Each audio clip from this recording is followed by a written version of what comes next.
Here,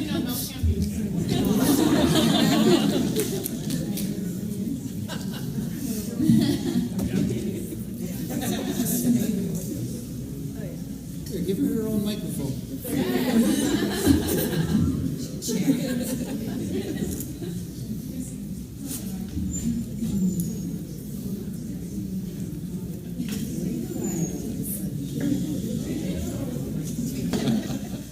Is one of my favorite people in the universe, Tim Rosen. Who,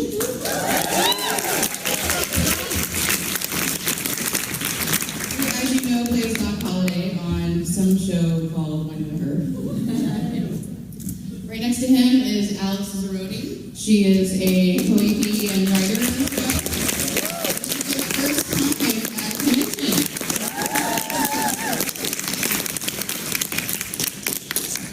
She hasn't been with us. She was not with us last time. We had Emily with us, but it's really nice to have another writer in the mix. And next to her is Kate Drummond, who plays.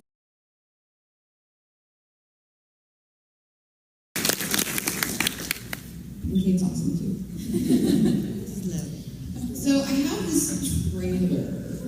Yes. Would you want to see it? Yes. It's basically a trailer that's just the show in general. We have a little bit of reminders of what happened last season, in case some people haven't seen it. And there's a few shots from season 2. But I'll let you guys be the judge of it. Can we dim the lights, please?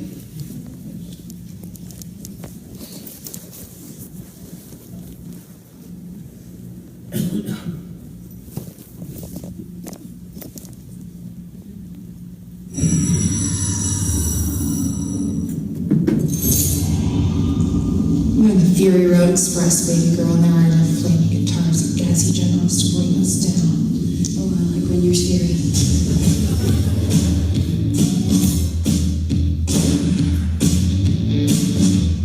Wynonna was not flowers and chocolate kind of a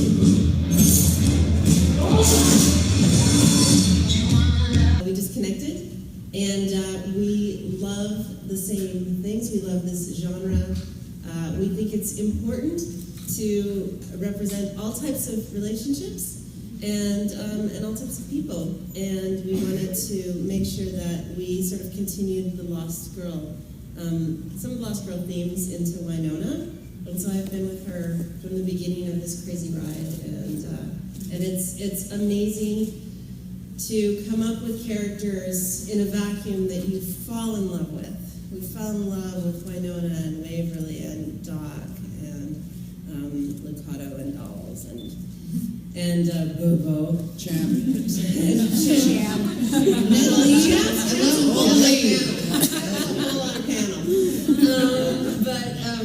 But then to see these amazing people breathe life into those characters. I was telling Kate yesterday, I said, when you write a script, you write it alone in a room, in your unicorn underwear, and like nothing else. And you just hope to God that that's going to translate to somebody else.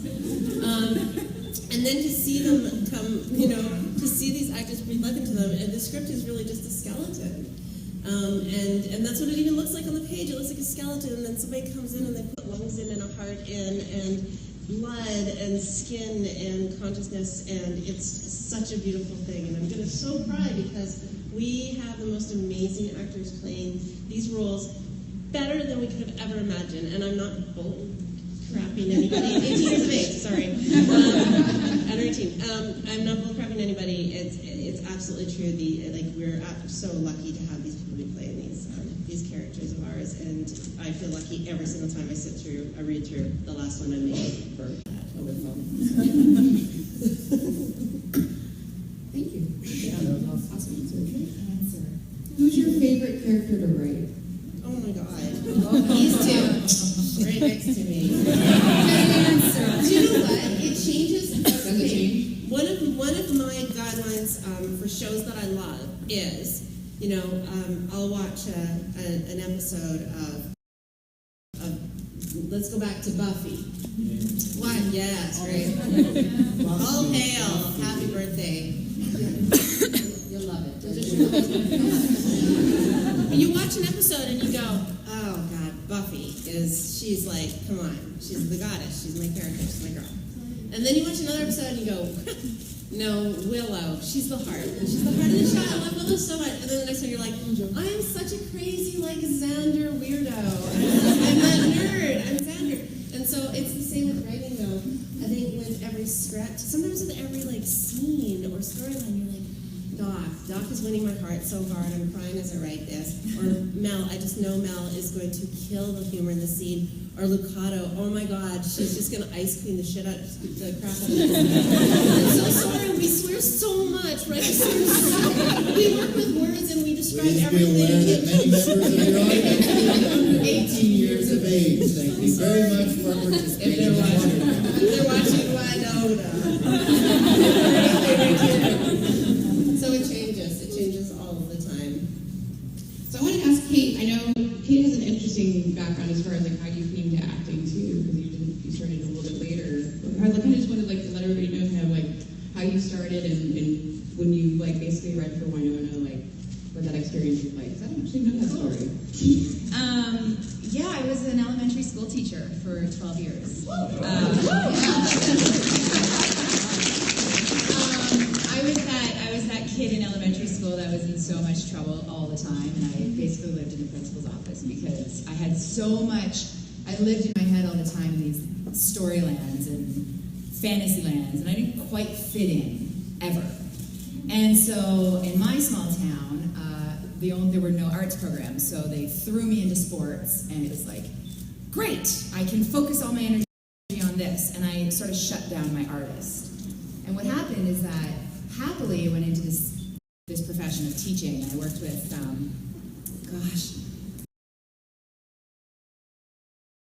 the greatest teachers and artists of all time are the students I taught. I get emotional thinking about it because a lot of them I'm still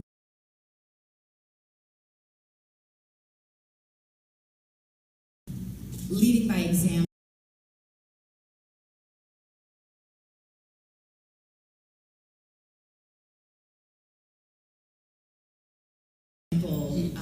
The notion that anything is possible and it's never too late.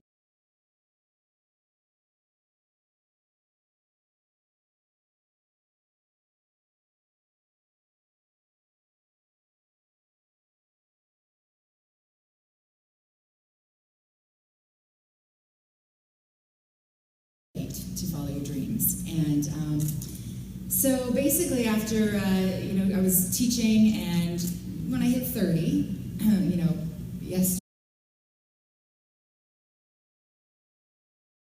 Who am I kidding? Rocking my 40s. When I hit 30, it was, I was sort of, I was in that funk in my life where I felt like I was an autopilot, and I had so much to be thankful for on paper, and I was checking off all the boxes, and I'm sure a lot of you understand what that feels like. Like, I'm doing the right things. Why am I not falling asleep happy? And I realized that my artist was crying and saying, hello, what are you doing? Get into a class, write something, express yourself, And so I ended up taking my first acting class at 30. Theater at night, teaching my kids during the day, and basically it was at 35 that one of my students, I was teaching them about a unit on Martin Luther King Jr.'s I Have a Dream speech, and I said, guys, anything is possible.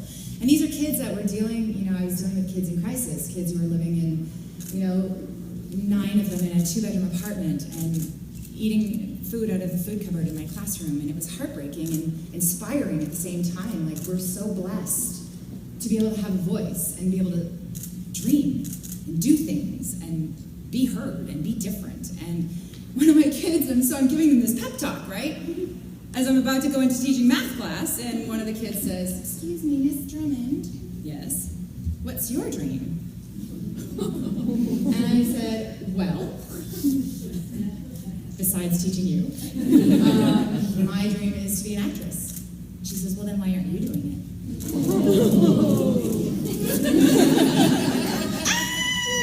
Literally like a record scratch, right? It was like, what? Wait, go sit down. Get out of here.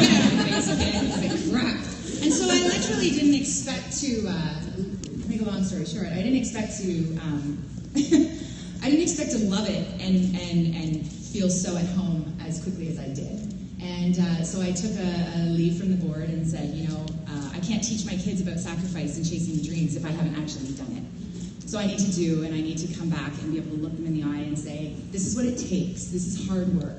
When every door slams in your face and everyone says you're too old, you're too this, you're too big, you're too little, you're too this, you're too that. When all of that happens, if you can still plow through and say, I am here to, that's the thing that we're going for, right? And I wanted to be able to say that to them and with, integrity. And so came to Toronto and then, one thing led to another. And so the Wynonna Earp role was interesting because, sometimes you read a character and it's just, it's like, oh, I know this. I know this ice queen part of me. Because we try to dial up the fun part of ourselves that we kind of hide from the world sometimes. And the audition was awesome, had a blast, and one thing led to another, and then Mikado is who she is today. And season 2 is, don't think about season 2. There's more. There's so much more to come. It's amazing. So yeah, that's Ask Kate more questions.